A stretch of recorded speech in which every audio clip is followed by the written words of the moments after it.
साथियों नमस्कार, मैं सुमेर चौधरी एक बार पुनः आप सभी का स्वागत करता हूं आप ही के अपने इस लाइब्रेरियन गुरुजी प्लेटफॉर्म पर। साथियों, कैटालॉगिंग के महत्वपूर्ण क्वेश्चंस की चर्चा हम कर रहे थे और उसके तहत ट्रिपल सी के बहुत से क्वेश्चन इस प्लेटफॉर्म के माध्यम से हम तैयार भी कर चुके हैं। ट्रिपल सी के बाद हमने एएसीआर को प्रारंभ किया था और एएसीआर के विषय में भी बहुत से क्वेश्चन हम यहां देख चुके हैं। आज की जो ये क्लास है वो भी एएसीआर के महत्वपूर्ण क्वेश्चंस के ऊपर ही होने वाली है। तो चलिएगा साथियों, प्रारंभ करते हैं आज की इस महत्वपूर्ण क्लास में। इस क्लास में भी एएसीआर के बहुत सारे इंपॉर्टेंट क्वेश्चन हैं। एक एक क्वेश्चन को आराम से पढ़ना है, जल्दबाजी नहीं करनी है। कुछ कॉन्सेप्ट वाले क्वेश्चन हैं, उनमें अच्छे से पढ़ के जवाब देना है। तो चलिएगा शुरू करते हैं आज की इस महत्वपूर्ण क्लास को। देखिएगा, पहला क्वेश्चन आपके सामने है। सवाल क्या कह रहा है? सवाल कह रहा है कि चार संयुक्त लेखकों के मामले में और कोई भी मुख्य लेखक नहीं है। सवाल कह रहा है कि किसी पुस्तक के चार लेखक हैं, चार लेखकों के द्वारा कोई पुस्तक लिखी गई है और उन चारों के अंदर कोई भी प्रिंसिपल ऑथर नहीं बताया गया है। कोई भी प्रिंसिपल ऑथर नहीं है, मुख्य लेखक नहीं है। तो बताइए एएसीआर 2 के अनुसार एडेड एंट्री अर्थात अतिरेक प्रविष्टि आप किस प्रकार से जोड़ोगे? सवाल सीधा सा है। किसी पुस्तक के चार लेखक हैं, चारों में किसी को भी प्रिंसिपल ऑथर नहीं बताया है, कोई भी प्रधान लेखक नहीं है, तो आप उसकी एडेड एंट्री कैसे बनाएंगे? यह आपका सवाल है। देखो जी, बात हो रही है चार लेखकों की। आपको मालूम है कि जब भी चार लेखकों की बात आ जाए तो मेन एंट्री जो है वो टाइटल से बनती है। मेन एंट्री टाइटल से बनती है। तो चार लेखकों की बात हो रही है तो मेन एंट्री तो टाइटल से बन जाएगी। अगर मेन एंट्री टाइटल से बन गई तो एडेड एंट्री किससे बनेगी? अभी फर्स्ट ऑथर से बनेगी। एडेड एंट्री ही तो पूछ रहा है। मेन एंट्री पूछता तो टाइटल हम जवाब देते। एडेड एंट्री पूछ रहा है इस क्वेश्चन में तो अपना जवाब फर्स्ट ऑथर जाएगा। ध्यान रखना, पढ़ने में गलती मत कर देना। विशेष रूप से ध्यान रखना है कि आखिर सवाल में पूछा क्या जा रहा है। चलिएगा जी, बात करते हैं अगले सवाल की। देखिएगा, एएसीआर 2R के अनुसार 5 लेखक हैं इस बार 4 नहीं है। इस बार कितने ऑथर हैं? बोले सर इस बार 5 ऑथर हैं और मुख्य जिम्मेदारी पहले लेखक को बताई गई है। 5 लेखक हैं और प्रिंसिपल ऑथर बता दिया है इस बार किसको? पहले लेखक को। तो बताइए मुख्य प्रविष्टि में शीर्षक किस प्रकार बनाया जाएगा? अब मेन एंट्री पूछ रहा है। सुनिएगा, किसी पुस्तक में 5 लेखक हैं, पहले वाले को प्रिंसिपल ऑथर बता दिया है, तो मेन एंट्री कैसे बनाएंगे? यह आपका सवाल है। अब सुनो, यहां एक चीज का ध्यान रखना। 5 लेखक हैं, अगर यहां पर प्रिंसिपल ऑथर नहीं बताता तो आपकी मेन एंट्री टाइटल से बनती। प्रिंसिपल ऑथर नहीं बताता 5 होने पर तो मेन एंट्री किससे बनती? टाइटल से बनती। लेकिन प्रिंसिपल ऑथर बता दिया तो एंट्री किससे बनेगी? बोले सर प्रिंसिपल ऑथर से ही बनेगी। अब प्रिंसिपल ऑथर से एंट्री बनेगी तो आप देख लीजिए किसको प्रिंसिपल ऑथर बता रहा है।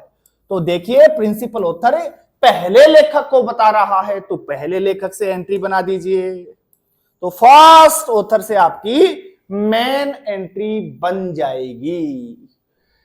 प्रिंसिपल ऑथर बता दिया है इसमें पहले को तो पहले के नाम से ही मेन एंट्री बनाएंगे। अगर दूसरे को प्रिंसिपल ऑथर बताता तो दूसरे के नाम से हम मेन एंट्री बना देते। इस प्रकार से सवाल को पढ़ के जवाब देना है। देखिएगा अगला सवाल बहुत महत्वपूर्ण है। AACR 2 के अंदर सुमेर चौधरी को किस प्रकार से आप लिखोगे? किसी बुक का ऑथर है और आपको AACR 2 के अनुसार एंट्री करनी है, तो आप किस प्रकार से करेंगे? देखिएगा AACR 2 की बात हो रही है, ध्यान रखना ट्रिपल सी की बात नहीं हो रही है। ट्रिपल सी में अलग तरीके से एंट्री करते हैं, बहुत से क्वेश्चन हमने उसके भी देखे हैं। सुमेर चौधरी को AACR 2 में हम कैसे लिखेंगे? तो आपको मालूम है कि AACR 2 में सबसे पहले तो क्या लिखते हैं? बोले सर सरनेम लिखते हैं। सर्वप्रथम सरनेम लिखा जाता है। तो सुमेर चौधरी का सरनेम क्या हो गया? चौधरी हो गया। सरनेम के बाद में क्या लिखा जाता है? मूल नेम लिखा जाता है। ठीक है, तो सरनेम के बाद मूल नेम, और दोनों के बीच में चिन्ह कौन सा होता है? आप कहेंगे सर AACR 2 के अंदर चिन्ह जो है वो कोमा होता है, जबकि ट्रिपल सी में क्या होता था? ट्रिपल सी में हम कोष्टक लगाते थे। ध्यान रखना है इस चीज का भी। तो यहां कोष्टक का तो कोई लेना देना ही नहीं है। जिस ऑप्शन में कोष्टक है उसे काट दो। ये लो जी, काट दिया हमने, क्योंकि सरनेम और मूल नेम AACR 2 के अंदर कोमा से जुड़ता है, डॉट से भी नहीं जुड़ता, तो डॉट को भी काट दो। यहीं से पकड़ में आ जाएगा। और यह भी मालूम नहीं है तो देख लीजिएगा क्या करते हैं। सबसे पहले सरनेम लिखा जाता है और सरनेम में भी जो पहला अक्षर होता है वो कैपिटल में लिखा जाता है, और मूल नेम का भी पहला अक्षर कैपिटल में लिखा जाता है। तो चौधरी का C कैपिटल आएगा, ठीक है, C कैपिटल है। उसके बाद कोमा लगाएंगे, कोमा लगा करके मूल नेम लिखेंगे, मूल नेम का भी पहला अक्षर कैपिटल आएगा, तो पहला अक्षर कैपिटल लिख दिया। यहां स्मॉल है, वैसे भी काट दोगे। तो आपका सही जवाब क्या जाएगा? बी जाने वाला है। चलिएगा अगले सवाल की बात करते हैं। देखिएगा AACR 2R के अनुसार adventures of Tom Sawyer by Mark Twain Felix Sutton द्वारा युवा पाठकों के लिए पुनर्लिखित नामक दस्तावेज के लिए मुख्य प्रविष्टि के एक्सेस पॉइंट के लिए किसे माना जाएगा? सिंपल सा सवाल है यार, कुछ भी नहीं है। कोई पुस्तक है, पुस्तक का नाम ये रहा, यहां से लेकर यहां तक मान लीजिए, है ना, और लेखक आपको बता ही दिया है इसमें किसके द्वारा लिखी गई है? By Mark Twain. आपको पता है AACR 2 की एंट्री तो लेखक के नाम से ही होती है, तो लेखक का नाम ही लिखा जाता है। बस लेखक का नाम कैसे लिखा जाएगा वो आपको देखना है इसमें। तो मार्क ट्वेन, तो मार्क में मार्क तो आ गया मूल नेम, ट्वेन आ गया सरनेम। तो पहले लिखा जाता है सरनेम, फिर कोमा लगाएंगे, फिर लिखेंगे क्या? मार्क। तो लिख दो ट्वेन कोमा मार्क, अपना जवाब हो जाएगा। तो ये रहा ट्वेन कोमा मार्क, सीधा सा है, कोई ज्यादा दिमाग लगाने की जरूरत ही नहीं है। सबसे पहले सरनेम, उसके बाद कोमा लगाएंगे और मार्क मतलब कोमा लगा करके मूल नेम लिख देंगे। तो सरनेम ट्वेन था, कोमा लगाया और मूल नेम मार्क लिख दिया, तो ये अपना जवाब हो जाएगा। चलिएगा अगले सवाल की बात करते हैं। AACR 2 में बर्नार्ड इरा पाल्मर को किस प्रकार से प्रस्तुत किया जाएगा? यह आपका सवाल है। बर्नार्ड इरा पाल्मर ऑथर का नाम है, तो आप इसे कैसे लिखोगे? आपको बता ही रखा है, सबसे पहले सरनेम आएगा, उसके बाद मूल नेम आएगा। तो देखिएगा भाई, बर्नार्ड इरा पाल्मर, तो भैया बर्नार्ड इरा और पाल्मर, तो पाल्मर तो क्या हो गया? सरनेम हो गया। तो उठाओ पाल्मर को और सबसे पहले बिठा दो। तो पाल्मर को उठाया और हमने सबसे पहले बिठा दिया। तो पाल्मर इसमें भी बिठा रखा है, पहले इसमें भी है, इसमें भी है और इसमें भी है। आपको पता है AACR 2 में कैपिटल में नहीं लिखा जाता है, सारे अक्षर कैपिटल नहीं होते हैं। तो यहां तो सारे कैपिटल है, काटो, बावड़ा समझ रहा क्या है? यहां से भी काटो क्योंकि ये भी कैपिटल है। तो C और D तो सीधे ही कट गए। पाल्मर को उठाना है और पहले बिठाना है। पाल्मर का पी कैपिटल होगा ही होगा, पहला अक्षर कैपिटल होता है, तो पाल्मर दोनों में ही आ गया। यहां तक तो दोनों ही ऑप्शन सही है। पाल्मर के बाद जो बच गया वो कोमा लगा के लास्ट में जोड़ दो, तो क्या बच गया? बर्नार्ड ईरा। तो कोमा लगाओ और बर्नार्ड ईरा लिख दो, बी बर्नार्ड का बी कैपिटल में आएगा। तो बर्नार्ड ईरा, यहां देखो बी डॉट आई, कहीं बात ही नहीं हो रही है शॉर्ट में, क्यों? बिना कहे शॉर्ट में कैसे लिख सकते हैं? जब पूरा नाम दिया है तो पूरा ही लिखना पड़ेगा। तो क्या बच गया?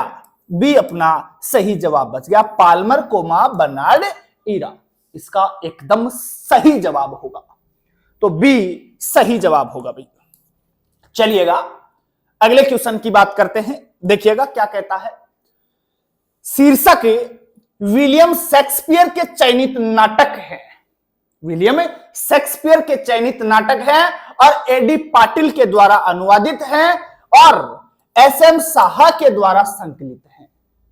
तो बताइए AACR2 की मुख्य प्रविष्टि का शीर्षक क्या होगा? आप AACR2 की मुख्य प्रविष्टि किसके तहत बनाएंगे? सारी चीजें बता दी हैं। नाटक किसके थे भाई? विलियम शेक्सपियर के थे। अनुवादित एडी पाटिल ने किया है और संकलित एसएम साहा ने किया है। ध्यान रखना, ऐसी स्थिति हो तो हमें कोई मतलब नहीं है कौन अनुवादित कर रहा है, कौन संकलित कर रहा है। हमें मतलब होना चाहिए कि आखिर ग्रंथ है किसका मूल रूप से, किसके नाटक है यहां मूल रूप से? विलियम शेक्सपियर के हैं। तो एंट्री जो बनेगी विलियम शेक्सपियर के नाम से ही बनेगी, इनके नाम से नहीं बनेगी, इनके नाम से नहीं बनेगी। तो विलियम शेक्सपियर के नाम से एंट्री बननी है, तो विलियम शेक्सपियर को आप कैसे लिखोगे? सबसे पहले सरनेम, तो शेक्सपियर सबसे पहले लिखा जाएगा, कोमा लगा के विलियम लिख देंगे, दैट्स इट।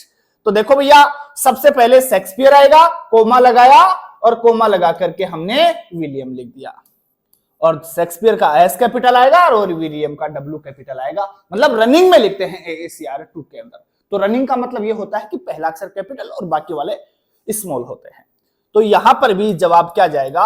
ए जाने वाला है। चलिएगा, किसी पुस्तक के लेखक का नाम हमें ज्ञात नहीं है तो उस कार्य को हम क्या कहते हैं? लेखक का नाम हमें ज्ञात नहीं है तो उस कार्य को हम एनोनिमस वर्क कहते हैं।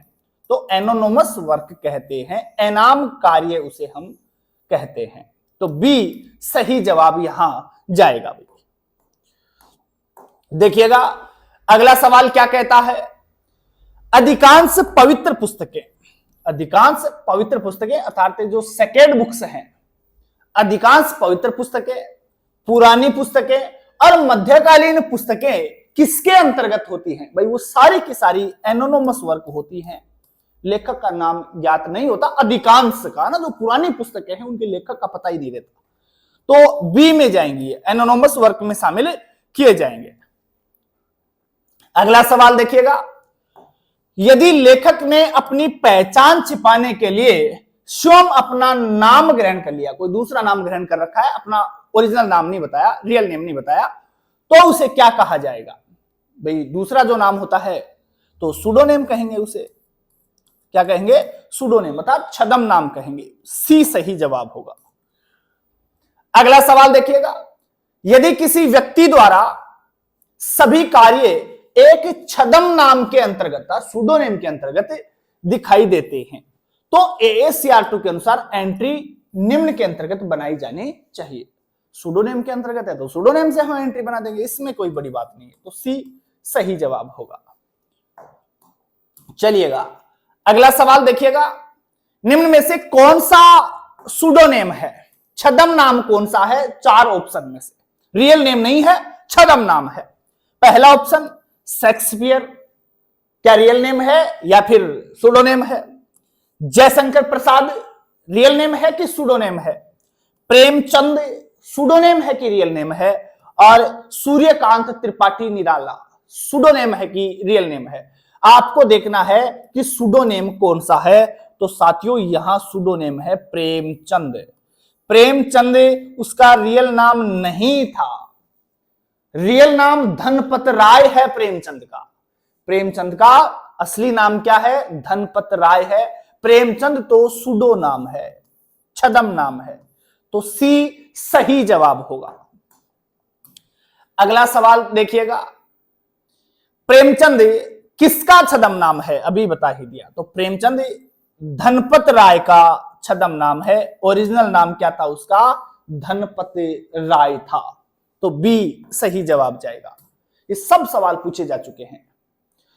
देखिएगा, एएसीआर 2 में गुमनाम कार्य को निम्न के अंतर्गत दर्ज किया जाना है। आरपीएससी 2016 गुमनाम कार्य को किसके अंतर्गत दर्ज किया जाएगा।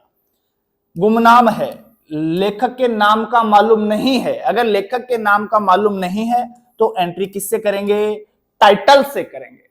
लेखक का नाम हमें पता नहीं है तो एंट्री किसके तहत की जाएगी, टाइटल के तहत एंट्री करी जाएगी। ए सही जवाब होगा। अगला सवाल, यदि किसी पुस्तक की ऊंचाई 20.2 और चौड़ाई 27 सेंटीमीटर है, ऊंचाई कितनी है उसकी 20.2 है और चौड़ाई उसकी 27 है, तो एएसीआर 2 की जब मेन एंट्री बनाएंगे तो इस साइज को किस प्रकार से लिखा जाएगा, इस साइज को किस प्रकार से लिखा जाएगा। फिजिकल डिस्क्रिप्शन सेक्शन के अंदर हम ये जानकारी देते हैं, तो वहां पर इसकी जानकारी हम किस प्रकार से देंगे। 20.2 है और 27 है, ध्यान रखना कोई भी डिजिट आ जाए उसके बाद अगर पॉइंट आ रहा है, भले ही पॉइंट 2 हो, 2 के स्थान पे पॉइंट 3 आ जाए, पॉइंट 4 आ जाए, पॉइंट 5 आ जाए, आप क्या करोगे, इससे अगले डिजिट का नाम लिखोगे। 20.2 है तो 21 में लिखोगे, 21.2 है तो 22 में लिखोगे, 23.7 है तो 24 लिखोगे, 27.9 है तो 28 लिखोगे। ध्यान रखना अगला लिखोगे आप ना, अगला डिजिट। तो यहां 20.2 है तो आप 21 लिखोगे, यहां तो सीधा सीधा दे रखा है तो यहां पर आ जाएगा 27। तो 21-27 के नाम से हम एंट्री करेंगे, तो 21 × 27 सेंटीमीटर अपना जवाब जाएगा। बी अपना जवाब होगा। अगला सवाल देखिएगा, यदि ऊंचाई 20.5 है और चौड़ाई 26 सेमी है तो एंट्री कैसे करेंगे। भाई 20 के बाद पॉइंट आ गया 5, कोई बात नहीं, हमें तो 21 लिख देनी है अगला डिजिट, और यहां 26 पूरा दे रखा है तो यहां 26 हो जाएगा। तो 21 × 26 अपना सही जवाब होगा। 21 × 26 अपना सही जवाब होगा। अगला सवाल देखिएगा, 20.9 है इस बार और यहां है 27, तो 20.9 पॉइंट में आ गया तो हम तो पूरा लिखेंगे अगला डिजिट 21, और यहां गुणा लगा करके हम क्या लिख देंगे 27। तो 21 × 27 अपना यहां पर भी सही जवाब जाने वाला है। तो बी यहां पर भी सही जवाब होगा। बहुत सरल है, मैंने बहुत ये सारी चीजें आपको डिटेल से करवा रखी हैं, आप आराम से जाके क्लास में देखिएगा, सब कुछ डिटेल से करवा रखा है एप्लीकेशन में, आप आराम से पढ़ सकते हैं। एएसीआर 2 में कॉर्पोरेट निकायों की संख्या क्या है। एएसीआर 2 के अंदर कॉर्पोरेट निकाय कितने बताए गए हैं। आप कहेंगे सर एएसीआर 2 में 5 प्रकार के कॉर्पोरेट निकाय बताए गए हैं। अब 5 प्रकार के कॉर्पोरेट निकाय कौन से हैं, नोट डाउन कर लीजिए। पहला है गवर्नमेंट, दूसरा है इंस्टीट्यूशन, तीसरा है कॉन्फ्रेंस, चौथा है एक्सहिबिशन, फेयर्स और फेस्टिवल्स, और पांचवा है रेडियो एंड टेलीविजन स्टेशन। ये 5 बता रखे हैं। इन 5 के नाम अगर किसी ने नोट नहीं किए हैं तो नोट कर लीजिए, हो सकता है आने वाले समय में यहां से भी कोई सवाल बना करके आपसे पूछ ले, तो ये आप नोट डाउन कर लीजिए। मैंने अगर कोई चीज नहीं लिखवाई है तो मैं क्वेश्चंस के माध्यम से वो करवा देता हूं। चलिएगा अगला सवाल, किस कोड में कॉर्पोरेट हेडिंग के विभिन्न अंगों को रेखांकित किया गया है। तो भैया हम क्या पढ़ रहे हैं, एएसीआर 2 पढ़ रहे हैं। एएसीआर 2 यहां सही जवाब जाने वाला है। देखिएगा अगला सवाल क्या कहता है, कई कॉर्पोरेट शीर्षक में सरकार के विभिन्न अंगों को AACR2 में अलग किया गया है। सरकार के विभिन्न अंगों को दर्शाते समय उनके बीच में योजक चिन्ह क्या लगाते हैं? किसकी बात हो रही है? AACR2 की बात हो रही है। किसकी बात है? AACR2 की। अगर यहां CCC होता तो फिर आपका जवाब अलग जाता। आपका जवाब क्या जाता? फिर यहां अलग जाता। ध्यान रखना, सरकार के विभिन्न अंगों को हम यहां डॉट के माध्यम से दर्शाते हैं। किसके माध्यम से दर्शाते हैं? डॉट के माध्यम से दर्शाते हैं। तो सी सही जवाब होगा। चलिएगा अगला सवाल देखिएगा। AACR2 के अनुसार सम्मेलन, कांग्रेस, सेमिनार आदि के 3 व्यक्तिक तत्वों का सही क्रम क्या है?